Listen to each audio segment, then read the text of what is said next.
What specifics do you need to communicate to others? There are practical communication tools you can use as a quick share reference guide. These will help scale education without a lot of extra lift, not a lot of extra work on your side. The first one we've already talked about, but it's worth mentioning again, and that is the Food Allergy Action Plan. Not only does it include allergens to avoid, which is always nice to have right in front of you, but it educates on how to respond to mild and severe symptoms in an on-demand fashion. Rather than the need to memorize the entire sheet, it serves as a reference guide in case of an emergency. It's always a best practice to ensure that the person you're educating does review it ahead of time outside of an emergency situation.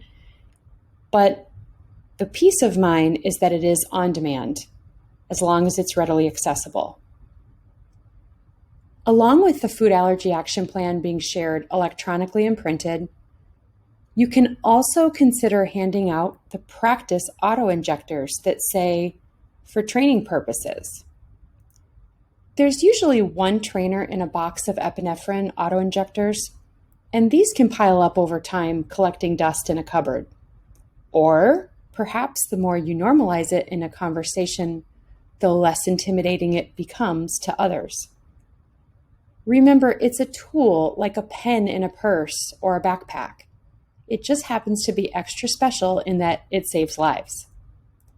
Let people practice using the auto-injector and make it a part of the conversation versus creating a fear of a needle, or if you have to use this device, here it is.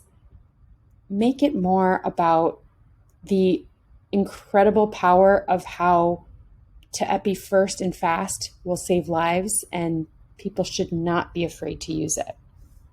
Without hesitation, epinephrine saves lives and is the only thing that can reverse anaphylaxis. Lastly, visual aids are always helpful, and this has been successful for our family. We've received positive feedback from friends, teachers, family members, sports teammates, and sports parents thanking us for showing which foods are safe. As it turns out, many of these options are found in pantries with families who are raising similar aged kids.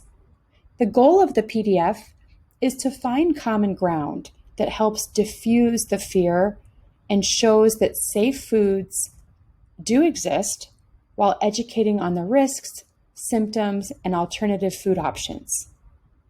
All of these tactics are easy shares, and they help protect your time while maximizing the impact of creating advocates as an extra source of protection. These are worth it, and if you take these extra steps, not only are you providing visual aids, but you're showing everybody what is possible to create safe practice.